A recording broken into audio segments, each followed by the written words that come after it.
Se você já se surpreendeu, intrigado pelas histórias misteriosas que circulam sobre a vida das celebridades, especialmente aquelas relacionadas aos supostos pactos com o diabo e influências místicas, haha, se ligue. Hoje, vamos te contar os reais motivos dessas associações, através de alguns exemplos em diferentes partes do mundo e em tempos históricos totalmente distantes um dos outros. No Brasil, figuras como a renomada Xuxa foram alvo dessas narrativas, envolvendo desde músicas tocadas ao contrário, como Hilarie, até símbolos misteriosos feitos com sinais de mão. Mas a rainha dos baixinhos não está sozinha nesse enigma, não. Hoje eu convido você a embarcar conosco em uma jornada para explorar e analisar essas teorias, proporcionando uma visão mais clara sobre o que realmente está por trás desses rumores, sobre o famoso pacto com o diabo. O sonho de Tartini. Vamos começar pelo caso mais antigo. Segundo um famoso ditado, a música é o alimento da alma. Neste sentido, podemos refletir que a música é uma das expressões artísticas mais sublimes da humanidade. Uma forma de elevação do espírito e da alma. Para alguns artistas, a música é considerada divina e proporciona um vislumbre do paraíso. Antonio Salieri, compositor operístico italiano, famoso por invejar a obra de Mozart, costumava implorar a Deus por inspiração e, depois de cada sonata que compunha, se colocava de joelhos como agradecimento. Muitos compositores consideravam-se inspirados por Deus, que poderia lhes proporcionar aquela fagulha determinante para seus melhores trabalhos. Mas, e se o outro lado da força também tivesse interesse na arte musical e, de alguma maneira, patrocinasse suas próprias composições, valendo-se de métodos macabros? O pintor francês Louis-Léopold Boilly, em 1824, pintou a ilustração sob o título O Sonho de Tartini. Boilly se inspirou na lenda por trás da sonata Il Trio del Diavolo, de 1799, do virtuoso violinista italiano Giuseppe Tartini. A história, narrada pelo próprio Tartini em uma carta a um amigo, o astrônomo francês Jérôme Lalande, conta como, durante um sono, o diabo apareceu para o músico, oferecendo-se como seu servo em troca de sua alma. No sonho, Tartini teria pedido ao diabo para demonstrar suas habilidades e tocar seu instrumento, um violino. Neste momento, o diabo teria tocado uma melodia repleta de trilo, um ornamento melódico, usado posteriormente por Tartini em sua sonata, que ficou conhecida como Trilo do Diabo. Para compreendermos melhor sobre a melodia e sonata de Tartini, o trilo é um ornamento melódico que resulta da alternância veloz entre uma nota principal, aquela que aparece efetivamente escrita na partitura, e uma segunda nota que, relativamente próxima, lhe acrescenta um comportamento desviante, que sempre aponta a uma resolução tonal. Esse ornamento melódico foi utilizado em diferentes repertórios, sendo particularmente característico da música da primeira metade do século XVIII. Na história da música, dizem que a mais célebre sequência de trilos foi assinada por Giuseppe Tartini e encontra-se no terceiro andamento desta sonata para violino, conhecida como Trilo do Diabo. Segundo a lenda, em uma certa noite do ano de 1713, Tartini sonhou que havia encontrado o diabo cara a cara. O demônio ofereceu a ele uma barganha: transformá-lo no melhor violinista do mundo e assim lhe garantir enorme sucesso. O acordo foi firmado e o diabo disse a Tartini que ele ficaria famoso e que iria compor uma música inesquecível. Neste momento do sonho, Tartini ficou curioso e perguntou ao diabo se ele era um conhecedor de música. Afinal, quais eram seus conhecimentos para determinar o que era um verdadeiro talento? E pediu ao diabo que lhe demonstrasse suas habilidades. Algumas versões da lenda dizem que o diabo se sentiu ofendido com a desconfiança e pediu que Tartini emprestasse a ele o violino que tinha em mãos. Em seguida, o diabo habilmente posicionou o violino no queixo, testou 2 vezes e começou a tocar de maneira sublime. O som que o diabo produziu com o violino mudou a vida de Tartini. Quando despertou do sonho, com a música fresca na cabeça, ele correu para escrever a melodia. A peça era tão complexa, tão bem executada, que o rapaz ficou estarrecido. Tartini tentou inúmeras vezes recriar o som e a melodia ouvida, mas alguns trechos acabaram se perdendo e ele não conseguia se lembrar dos detalhes bem o suficiente para colocar em uma partitura. Dizem que após meses trabalhando na obra, Tartini se sentiu tão perdido que tentou tirar a própria vida usando as cordas de seu violino para cortar os pulsos. Durante seus devaneios, o diabo fez mais uma visita ao rapaz. Tartini então implorou para que ele tocasse a sonata mais uma vez. No sonho, ele ouviu com atenção e fez um esforço sobre-humano para memorizar cada movimento e os trechos mais complicados. Ao despertar, anotou cada detalhe através de uma pena e um papel. Ele demorou 7 anos para finalizar a sua sonata diabólica, como ela ficou apelidada. A música ganhou o nome de Trilo do Diabo, mais uma vez, em livre tradução, e nos tempos contemporâneos se tornou uma peça bastante conhecida e admirada. A sonata é considerada uma das composições mais difíceis de serem executadas, embora o compositor sempre houvesse lamentado de jamais ter conseguido reproduzir com exatidão a música que continuava assombrando sua mente febril. Aqueles mais próximos contavam que o rapaz sofria de uma enorme depressão e, assim, Tartini tornou-se um sujeito temperamental, chegando a destruir inúmeros instrumentos em acessos de fúria. Alguns dizem que, provavelmente, a culpa não fosse de Tartini em não conseguir tocar igual ao diabo, uma vez que os violinos da época não possuíam cordas resistentes o bastante para suportar a pressão das mudanças de tons, fazendo com que as cordas do instrumento arrebentassem. Apenas com a modernização dos instrumentos foi que os musicistas contemporâneos conseguiram atingir a plenitude almejada por Tartini em sua concepção. Além da história de Tartini, o meio musical é repleto de lendas e rumores a respeito de músicos famosos e compositores envolvidos com um sobrenatural.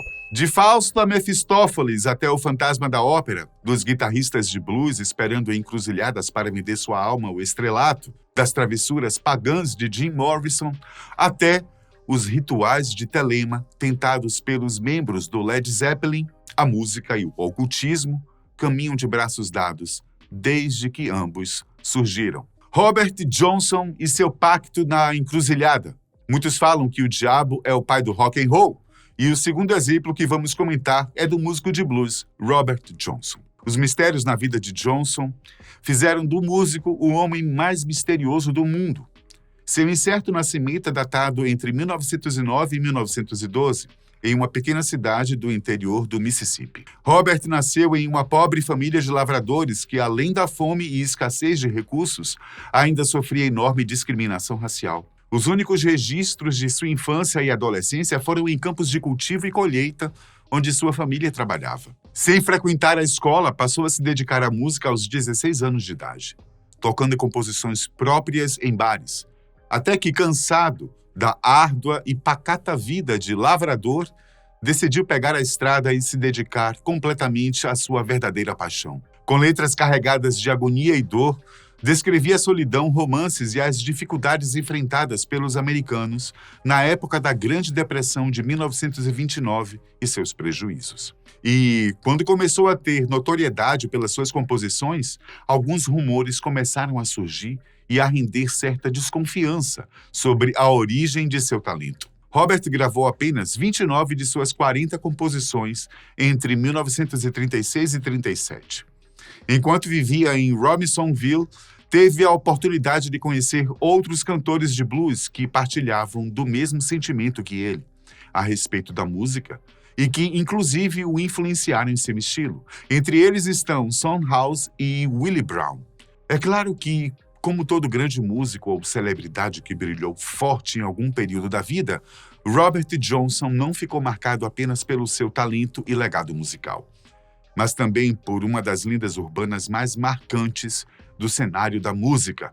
Reza a lenda que inclusive lhe rendeu filmes, documentários e referências em séries como Supernatural, que Robert Johnson, munido de seu velho violão e uma garrafa de whisky, caminhou até o cruzamento da rodovia 61 com a 49 em Clarkdale, uma cidade do estado do Mississippi, e nesta encruzilhada de rodovias, teria feito um ritual invocando um demônio para realizar um pacto no qual venderia sua alma em troca de ser o maior tocador de blues de todos os tempos. O demônio, então, teria tomado o violão de Johnson para si e afinado o instrumento um tom abaixo do comum. O pacto, então, foi selado e Johnson e seu companheiro das trevas teriam tomado o uísque juntos e marcado um novo encontro para 10 anos à frente. De acordo com esta agenda, o capiroto retornaria e levaria a alma de Johnson para o inferno. A lenda diz que, logo após o pacto, Johnson teria composto músicas relatando o encontro sobrenatural e feito alusões a isso. As músicas Crossroad Blues relatariam o momento em que o pacto foi firmado e Hell Round on My Trail relataria o motivo de sua constante mudança de um lugar para o outro, pois com a perseguição de cães do inferno, ele não poderia se estabelecer em uma cidade.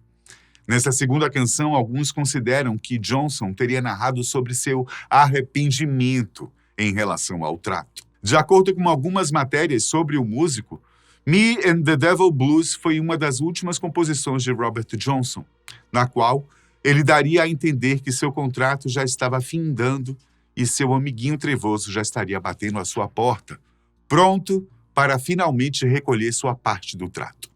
A alma de Robert Johnson. E, embora o verdadeiro motivo da morte do músico seja incerto, existem rumores de que ele teria se envolvido com uma mulher casada e que o marido enciumado teria presenteado Johnson com uma garrafa de uísque envenenado. Alguns dizem que ele teria morrido de sífilis ou assassinado por arma de fogo. A história de Robert Johnson se estendeu para outras lendas urbanas, pelo fato do músico ter se arrependido do pacto com um capiroto e tentar desfazê-lo. O diabo, percebendo as tentativas de Johnson em quebrar o trato, lançou então uma maldição no mundo artístico. A Maldição dos 27. A famosa Maldição dos 27, conhecida também como o Clube dos 27, reúne nomes de famosos como Jimi Hendrix, Jim Morrison, Janis Joplin, Kurt Cobain, Amy Winehouse e muitos outros, que, como Robert Johnson, coincidentemente morreram aos 27 anos. Verdade ou mito, tudo o que podemos afirmar é que Robert Johnson foi um dos maiores e mais influentes músicos de todos os tempos. Contato com as divas do pop? No Brasil, muitos casos e fofocas surgiram relacionados às divas do pop. A cantora Anitta até hoje recebe mensagens com perguntas sobre possíveis pactos com o demônio. Em 2018, a artista, inclusive, chegou a ironizar um desses comentários via Twitter. Questionada sobre a relação com Satanás, Anitta respondeu: "Sim, ele veio me buscar em 10 anos, igual ao Supernatural, com vários cachorros. Por isso eu estou aproveitando tudo rápido." Madonna é outra artista que não vê problema em causar controvérsia. Em um dos shows dos anos 2000, dançou com uma cruz no palco, além de ter gravado o vídeo Like a Prayer dentro de uma igreja. Outra polêmica foi em 2009, quando Madonna fez shows em Varsóvia, na Polônia, no mesmo dia de uma importante festa católica. O ex-presidente do país não gostou nada da situação e fez alguns comunicados públicos na época. Outra possível associação que algumas pessoas fazem é pelo fato da cantora seguir os preceitos da cabala judaica, muito conhecida pelas práticas de magia, mas que não há nenhuma relação com o satanismo. Outra cantora e atriz polêmica, Lady Gaga, que também já foi protagonista de várias histórias relacionadas à bruxaria e pacto com demônios. Um dos casos aconteceu em 2012, quando Gaga foi acusada de realizar um ritual dentro da suíte de um hotel em Londres. De acordo com algumas revistas de música e cena pop, uma funcionária de um hotel teria encontrado a banheira do quarto de Gaga cheia de sangue após a cantora deixar o local. E não para por aí, não. Luísa Sonza, novo ícone da música brasileira, se tornou alvo de ataques desde que promoveu o lançamento de Campo de Morango, carro-chefe do seu terceiro álbum, Escândalo Íntimo. A cantora reagiu após a repercussão de inúmeras teorias satanistas associadas ao trabalho musical. A cantora respondeu em entrevista que é óbvio que ela e nem o seu álbum musical possuem essa veia de pacto, não, e que os comentários e as acusações virtuais soam, inclusive, como piada. Ela explicou que o clipe da música Campo de Morango é só mais uma parte de um sonho em que ela entra, depois acorda e vira um pesadelo. Ou seja, um sonho dentro de um sonho. E sugeriu que as pessoas apreciem um álbum completo para compreender a proposta artística da cantora.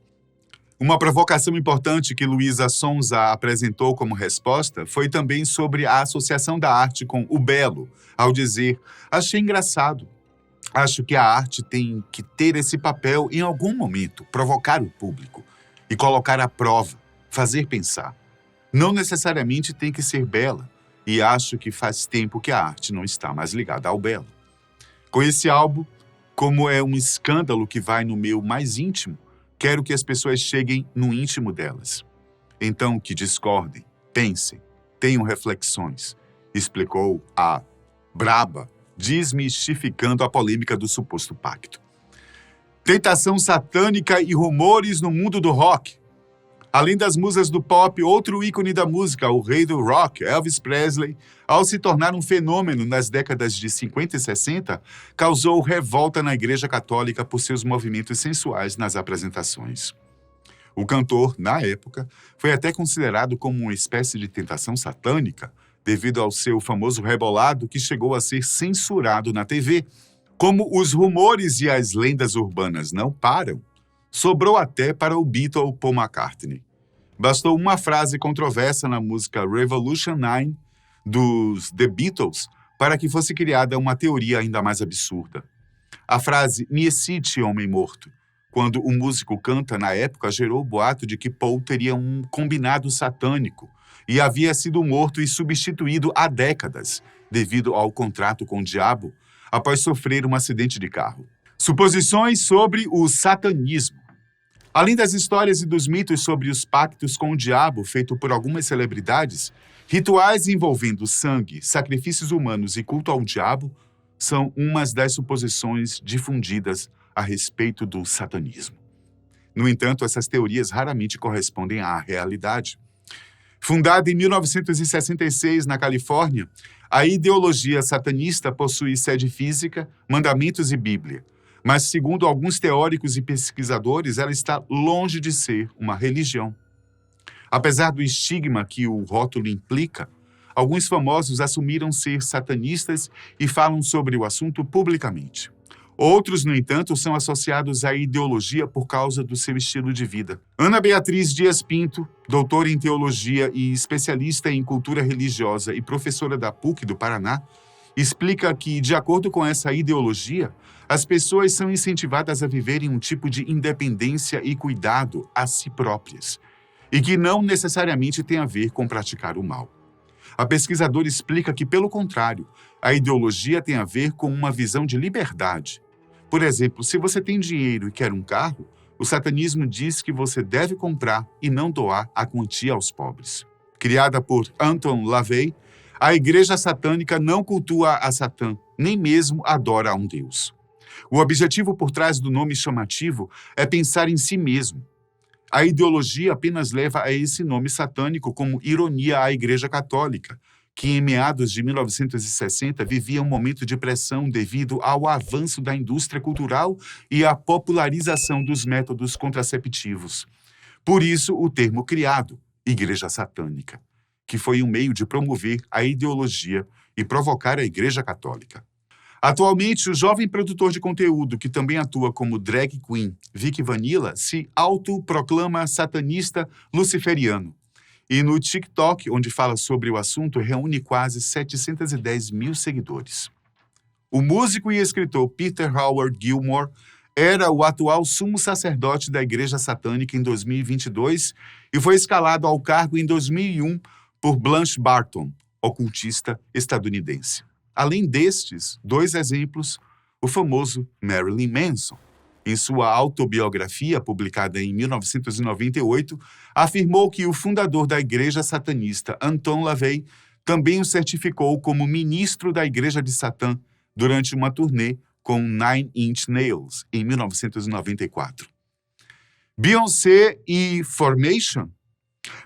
Voltando para as lendas urbanas, outro ícone pop que foi acusado de bruxaria é a belíssima Beyoncé. Além de cantora, a musicista é responsável por toda a sua produção e direção artística de vários projetos, desde álbum visual, clipes e shows mega produzidos. Devido à exuberância do trabalho da cantora, rumores sobre uma ex-funcionária da cantora surgiram na internet em 2012. apontando supostas ligações da cantora com o diabo na época do nascimento de sua filha. E haters da internet começaram a criar novas teorias a partir do nome da criança que, escrito ao contrário, poderia ser uma referência ao nome latim Elb, que significaria filha de Satã.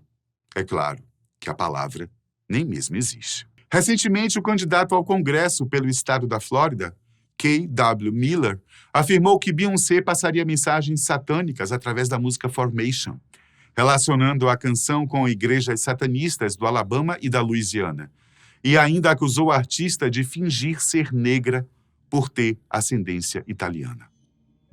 Porém, a letra na faixa, na verdade, fala sobre os dois estados, para apresentar a trajetória de vida da cantora. E na própria canção, a artista reafirma o orgulho de ser uma mulher negra. Beyoncé é do Texas, Estados Unidos.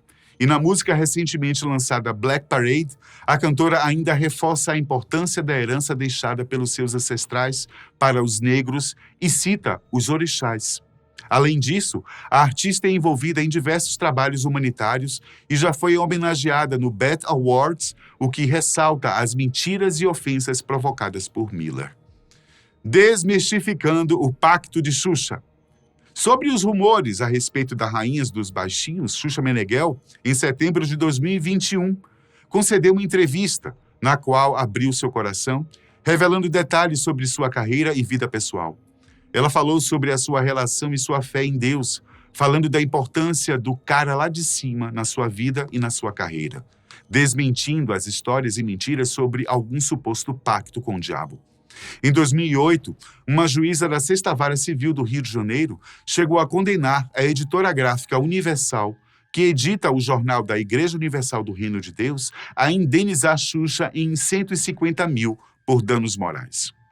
O texto do jornal afirmava que a apresentadora vendera a alma para o demônio por 100 milhões de dólares. E, de acordo com a magistrada, não houve na reportagem um traço sequer de informação, mas sim de muita especulação. A matéria também trazia várias imagens de Xuxa associadas às expressões Exu, Lúcifer e sangue. Segundo a juíza, houve o uso não autorizado da imagem da autora, com a intenção claríssima de sujar sua imagem, o que o direito não autoriza. Recentemente, várias matérias na internet retomaram essa lenda, devido à série documental sobre a carreira artística de Xuxa, dirigida pelo conhecido Pedro Bial. Alguns fãs e interessados sobre o tema questionaram sobre a lenda urbana não aparecer no documentário, e Xuxa explicou que não cogitou em nenhum momento sugerir esse assunto para a produção e direção da série. Fez bem, viu, Xuxa?